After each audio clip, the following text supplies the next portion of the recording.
What's up, folks? Welcome back to the podcast. As you can see, for the first time of this podcast, I am not out in the garage. It is 25 degrees, and for once, nobody is home. I can actually do something without all the noise and crazy stuff that comes with all the kids. So, we're going to jump right into it. If you haven't noticed already, I have not been keeping up with this. I have been chasing deer, shuffling around 4 kids, Tiffany and I.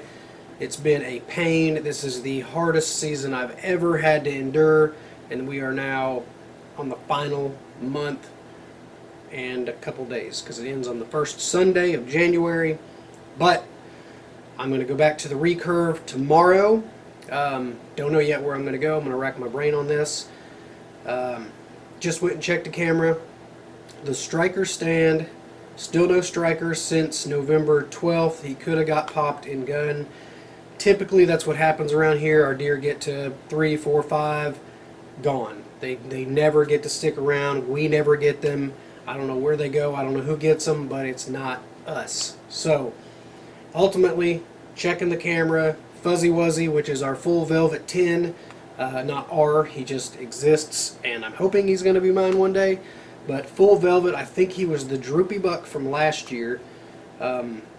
He was around a week and a half ago. Hoping he's still around here. The crops that are in the area have all been cut. They're way up, on the next property. So the properties we have may not be getting that lingering action. Maybe there is no action. Maybe they moved on to the next area. I don't know. But what I do know, we had a terrible gun season. Tiffany got a doe. She got a coyote. That's her first double anything. First coyote period. So broke her little curse of like 2 years of not getting to kill anything. So she was excited. However, that was the same day that Fuzzy Wuzzy, the 10 point, just happened to daylight about 30 minutes after we left. So huge bummer. What are you going to do? Move on. So then fast forward a little bit.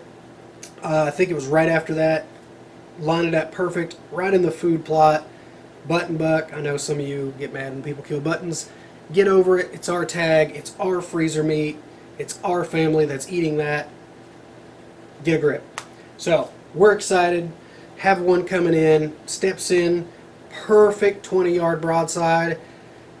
And I think he just got excited and pulled, and he gut shot it. We gave it overnight. We came back the next day. We started looking. Couldn't find it for a couple hours. We ended up deciding to move a tree stand. On the way back out, there was one more area. I figured, you know what? He may have circled all the way back around us. Sure enough, walked right into him. He was probably 60 yards from the original shot, but the way he took, say the food plot is like kind of an oval. He came out this way, gets shot, runs this way, and I thought he circled back around our blind. The blood was just not there. There was a few drops, and sure enough, that's what he did. He circled all the way back around us and ended up at the original bed that he came out of and died there. So he was on the edge of spoiling. We ended up having to give it an ice bath with a lot of salt. Soak the hell out of it. I don't like doing that, but we had to get that spoiled blood out of the meat before all the meat went bad, and it was close. So needless to say, most of that's going to be burger. It's one of those situations we don't like to waste meat, and if it's not for sure spoiled, we're going to eat it. So do with that information what you will. That is one way you can help yourself in that situation, save your meat. Other than that, we had no luck. I don't even know if we've seen a buck with a gun in our hand. I'd have to go back and watch all the videos, but I haven't edited anything from the beginning of November to now, the beginning of December, so 4 to 7 videos coming to y'all. A lot of little bucks, a lot of bad luck, and of course the hunts I just spoke about. What the worst thing that could have happened is we had to meet to drop our boys off. My two stepsons had to drop them off at 10, so I was going to hunt one of the closed stands about a mile from here, and I decided, you know what, that's probably not enough time. I don't want to have to leave at like 9:30. Sure enough, I go to check it right after we drop him off. A buck, a nice big 10 point. He was 11 last year. I think he's a 4-year-old, but way better than anything we had really going on most of this year. right in front of the tree stand, on a scrape, looking at the stand for some reason, but he had been dead long before that. It was gun season. This was Thanksgiving. I should have factored that in. Thanksgiving, you get a lot of new people at houses. Some people do deer drives. You know, there's just different new things happening on that day. Sure enough, that buck shows up, so we decided we're going to hunt that evening. Well, we burnt that whole evening, didn't see anything. Go back the next morning, hoping he's lingering. Didn't see anything. We did rattling, we did grunting. We tried everything we could just to see a deer. We see nothing. Well, I just go and check the camera at the striker stand, and sure enough, a big 9-point, gorgeous buck. For considering we've had no luck, this is a big buck. Other years he's a pretty average big buck, but this year he's on the top end of the bigger bucks. Double split brows would just be a heart attack for me. Nothing. He's been there that day, which was that evening while we were sitting in the stand a mile away from here. Completely unfortunate, but that's our luck. That has been our luck for a few seasons really, but especially this season. I thought last season was the toughest season of my life.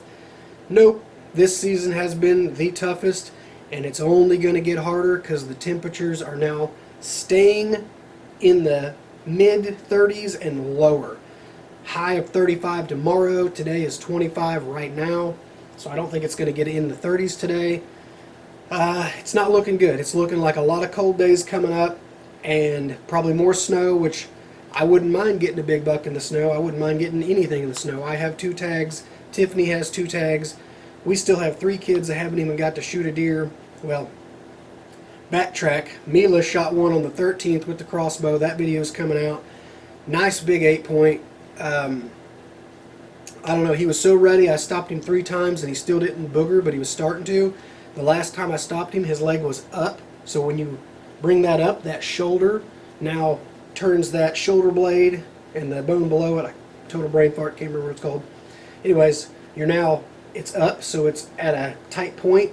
She hit right in the V of that tight point, and it was an expandable broadhead, so it expanded, broke both of those bones in half. No more penetration. That was it. At first, I thought, that's a great shot. That's kind of front of the heart. You know, all the vitals are kind of right there. That should be a dead deer. As soon as we get down, all that excitement crashed because I immediately found the arrow. About that much penetration. That's from the tip of the broadhead to the furthest point of like what I would say is actual penetration. So the broadhead was in his shoulder, but hardly any blood, so we immediately backed out. Didn't want to do anything that could ruin her opportunity here, so me and Colton did the next morning for his birthday. No luck. We didn't even see anything close enough. We heard one chasing some does. Didn't come in range. So 11 or so, we get down. We switch properties to go look for Mila's. We get downwind, circle all the way through there. We follow blood. I mean, we're doing everything we can. And then we started gridding after the blood ran out. I went ahead and pulled an SD card that was about 50 yards from last blood on the same trail and direction. Sure enough, he walked past it. Badly broken leg. This was, you know, within 30 seconds to a minute of the shot, and he's trying to get past it. That leg he can use is already getting tired of having to carry it. I don't know what happened. I found no beds with blood. I found no blood, like I said, past that point. And then he went on to the neighbors, so I don't know. I am going to go talk to the neighbors come shed season just to see if I can grid through there, and hopefully I'll get lucky and maybe find him. But unfortunately, we didn't have the money to get a drone. Otherwise, we would have had an answer to it that night and figured out if he was still alive or if he was dead or if he had went to, you know, another property or if he stayed on the property we can hunt. I don't know. The drone would have fixed that issue, but it's too expensive for a guy like me to just cough up 250, 300 bucks. So couldn't do that. Pretty much had to say, all right, he's left the property. There's really nothing we can do. And we had no blood to go off of to know if he even left the property to worry about getting permission or if he stayed on us, but we found nothing. So huge bummer. After that, we just didn't have the luck. It just wasn't there. Like I said, Tiffany a little bit, Colton a little bit. The rest of the kids have had nothing. Asa, I don't think I've showed you guys these videos yet. I think it's all in November. Asa had 3 opportunities in the food plot. couldn't get a shot. He was just moving too slow, trying to get a good shot. Then the next time I was like, hey, if you get the opportunity, you got to be a little quicker. Well, he was taking his time still, but he was a little quicker. Perfect. All these opportunities were perfect. He missed 3 in a row, all shot high. I thought, all right, maybe it's the crossbow. Maybe it got bumped off. Take it back home, shoot it, shoots perfect. Don't like doing it, but I put a broadhead in it, shot perfect. I'm like, all right, that gives me some confidence. He just got nervous, he whiffed it. These things happen, he's young. I did the same thing back whenever we grew up on, shotguns, muzzleloaders, and bows. Now we get to use crossbows with this new generation and my nephew's generation, the generation before. So, we're able to kill a little bit more with that, being, they can actually hunt bow season, or you can hunt quietly, not booger everything, which is part of what we like to do in our food plot, because it's kind of a small property. Really, your options are here and now, and if you blow it up, they may not be back for a week. So we hunted with a crossbow, still pulled a gut shot. I don't know, since then I haven't checked the cameras. I need to get back to that property and check those cameras and see if anything else has come through. So far we've had no luck with finding anything gargantuan, nothing that was like, that's the buck. Nothing like the 16 point last year that I obsessed over, paddled I don't know how many miles in the dark alone on rompy lake situations. I mean, I was in some sketchy situations that even scared me. I've been doing this for years, and there was moments I was out on the lake and it was almost white capping next to me, and you're in a little canoe, not knowing how deep it is underneath you. It's winter. A lot of things can go wrong. You can lose all your gear. You can lose your life. So, I mean, it's sketchy. But I did a lot of things. I wore my ass out for that 16 point because he was a buck I wanted. I've just not had that this year. We had Tiffany's buck. I could have killed him with a crossbow on the 4th. It was the day I was looking for Jax's buck. I seen him, Fuzzy Wuzzy, and the 11 point that happened to be in my yard. I think Tiffany had a little cell phone video of that. I'll try to put all these videos in here as I'm talking. Had all 3 of those deer at about 45 to 50 yards with a crossbow, loaded crossbow at that, and didn't shoot one because all 3 of those deer were on Tiffany's hit list. None of them were on my hit list. Excuse me, ish. You're not here to care. But, so, that being said, Mila's hunt, another buck comes in right after she kills. As a father, I would have loved to double with her, but I still had a fraction in the back of my head that thought maybe hers is still alive, and I don't want to for sure kill this and then her not get hers, because that would just break me. Like, as a father, I think that would hurt my feelings somehow. So that was part of the reason I didn't shoot this deer at 10 yards, perfectly broadside. I mean, we were about to pack up and check for blood, hear this thing grunting up a storm, walking right to us with a littler buck next to him. And yeah, he comes in perfect. I get video of him. I get the crossbow loaded and everything while he's walking from, 25 yards to where he was. Everything happened so fast. Got the cameras on, everything. Could have shot him.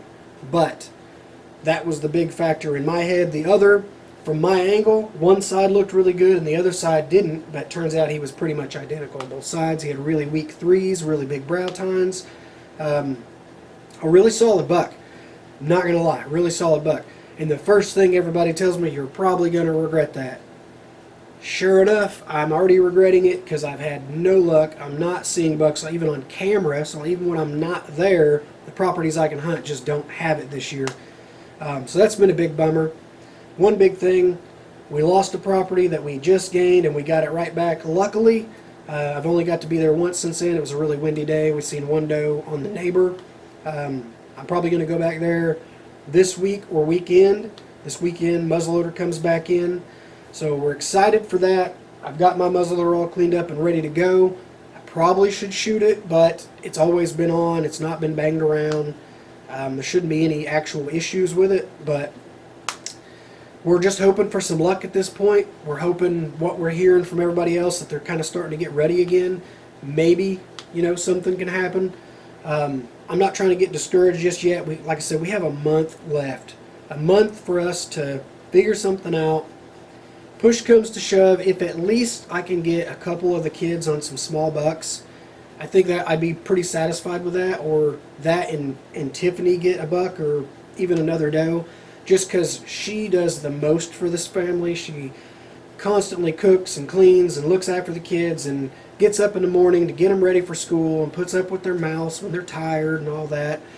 The mothers listening, if you do watch this, you know what I'm talking about, and maybe even the fathers who have played this role like I have in the past, and luckily with a wife as good as I have now, I don't have to do this stuff as much. She pretty much carries us, so she deserves something. I would love to get a buck. Like I said, I'm going to try with a muzzleloader. I'm going to try this week with the recurve. If I don't get one a muzzleloader, I'm still going to be pushing with the recurve to try to make something happen. If it gets too cold, depending, I don't know. I've never hunted in the cold with a recurve. I don't know how sturdy everything's going to be. I probably should be shooting a lot more in the cold, but we'll see. I did that, those glass hole videos, 1, 2, and 3. They were always funny. They're still funny. The kids still freaking crack up watching them. It was a joke, trolling somebody for fun. But yeah, that was all in the winter, so I mean, that recurve held up. Maybe this new recurve will do the same. Not saying I'm the best with a recurve. I'm decent.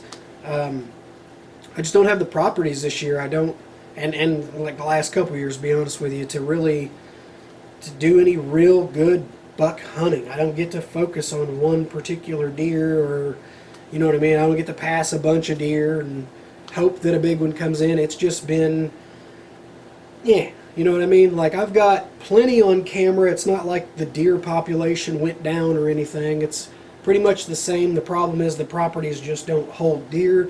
Most of them don't really have acorns. None of them have a crop.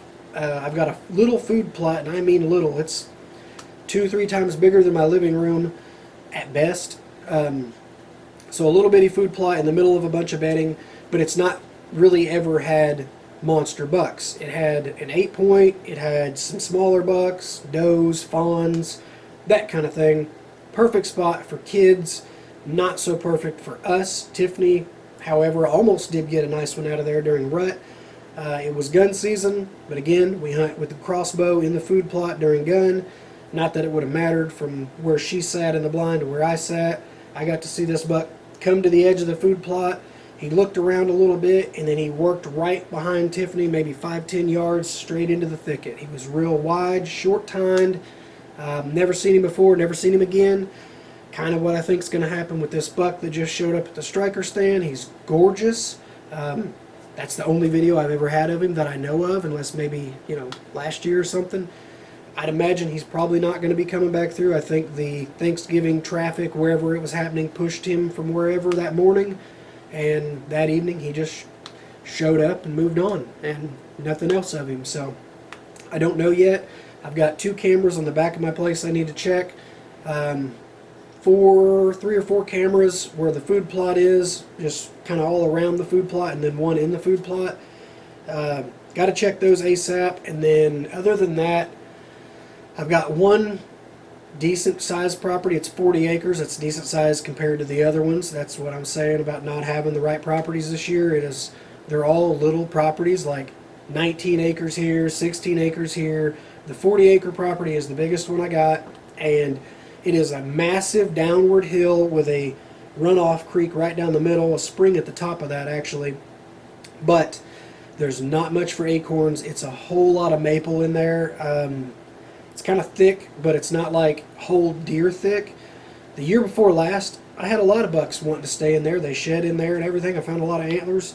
Last year I found almost none, and I was running corn in there all through the last winter months just so I could hone deer into that spot and they'd lose their antlers. That did not happen. I had a couple bucks show up, not very many. They did not lose their antlers there. I had some randoms that I found around the property, like right around the edges and stuff, but nothing where my corn was. So that was kind of a failed project. Maybe we'll try it again. I don't know. It gets expensive, you know, trying to feed animals that you're not actually trying to hunt. You're just trying to collect antlers at that point. Yeah, it's been hell, to say the least. The cold has been brutal. My boots suck. They're already falling apart. I bought them last year, nearly $200 for a pair of Rockies that suck butts. Your toes get cold with 3 layers of thermals. That sucks. Not a big fan. don't know what we're going to do. We're going to try to get through this. We're going to try to get some tags filled. With any luck, we at least get 3 or 4 more deer for our freezer, because this family eats deer like it's going out of style, and I hate running out before summer even gets here, but it happens almost every year. I know that sounds crazy to some of y'all, knowing how much we hunt, how many deer we take in, and I stopped donating a few years ago. Used to, I would kill at least 1 or 2 deer, either fully process or just give the whole thing away to certain people who needed it or claimed they needed it. And over the years, I just realized there's a lot of people who lie about needing it, and they end up jerkying the deer. If you need deer meat, you don't jerky deer meat. So that kind of pisses me off, and I don't do it anymore. I'm donating to my own family. We need it. So this family grew. It went from me and my my 2 daughters, to me, my 2 daughters, my son, my 2 stepsons, and my wife. And we eat deer all the time. We have deer tacos, deer spaghetti. Granted, it's not deer anything, it's just spaghetti, tacos, blah, blah, blah, so on. We actually kind of make fun of that because you don't call it cow tacos, you don't call it cow spaghetti. But just so you knew what we did, that's what we do. Lots and lots of food is made with deer in this house. And again, I've neglected my duck hunting. Didn't do any of the duck hunting through October, November, whatever. So I'm going to get my license here soon. I'm going to try to do some duck hunts just to get some other meat in the freezer that is not just deer, because not everybody eats duck. I love it. A couple of my kids love it. So we're excited about that. I'm excited because I haven't really been duck hunting in the last couple of years. I've just not had the time. I don't have a bunch of friends that are like, hey, let's go duck hunting, or hey, I got a spot. No, it's all public land, mostly on the creek. So what we're most likely going to do, make sure the canoe's solid, which it usually is. We don't have any problems, blah, blah, blah. We're going to get on the creek here in the next few weeks probably, and we're going to do a little duck hunting before season goes out. Once everything starts to freeze, when it gets down to the teens and stays there, all the ponds and all the big water starts to close, that's when the creek is killer. That is when it's the best for any waterfowl that's still here, but goose. We're big fans of goose in this house. You can take a goose and you can cook it like a roast. For those of you who think it's greasy, you're dumb. You can literally cook it like a roast, the same as you would any beef at all, or deer, whatever. Carrots, potatoes, blah, blah, blah, beef cubes, whatever. It tastes exactly like beef. Delicious. The other thing we do, a buddy put me on this, you make goose jerky. Also delicious. So that's 2 ways I've learned to cook it that I do like a lot. I'm sure there's plenty of other ways. If you guys have any suggestions, you're welcome to put them in the comments. Not that I have a lot of people worrying about the comments in my videos, but if you do, go ahead. Same thing with any duck recipes, because I've always had it kind of like fried, or skillet fried obviously, and then the fried with the cream cheese or wrapped in bacon, that kind of stuff. I'm not a big fan of bacon. I know, don't shoot me. The guy hunts and everything. I always thought pig was gross, no matter the pig product. I don't like ham and all this stuff. I just don't care for it. Not that I won't eat it occasionally. I'm just not a big fan. So about the only time you'll see me eating bacon is on a rare occasion, or in case there's a Muslim gathering somewhere here close by here in Indiana. I'll go there and eat bacon in front of their face while flipping bacon at them. I don't give a shit. But other than that, I'm not a big bacon guy, but it has its moments. It does go pretty good, as in bacon, like crush up your bacon, cut it up, whatever you do, put it in your biscuits and gravy. That's pretty killer. So other than that, yeah, we eat a lot of deer, so we need more deer. We're going to try to get 2 or 3 more deer down minimum if we can. I've got 2 tags. Tiffany's got 2 tags. That's 4 right there. And then if we can get 1, 2, maybe even 3 more of the kids on a deer, man, that would make my season, just to have something. Because right now, we don't have an antler between any of us. There would be 7. My oldest doesn't really deer hunt much anymore, which is a bummer, because I know a lot of y'all seen how good of a shot she was when she shot her buck, when she shot her doe, when she shot her turkey. Man, it sucks having a kid with such great skills, at least as far as being an accurate shooter. She's a killer marksman, but She just doesn't like to kill things right now, and I think it's a temporary thing. But I'm currently getting a phone call, so appreciate y'all. Thanks for watching. I'm going to edit all this up and get it up, and we're going to get right back to hunting. So we'll see y'all in the next one.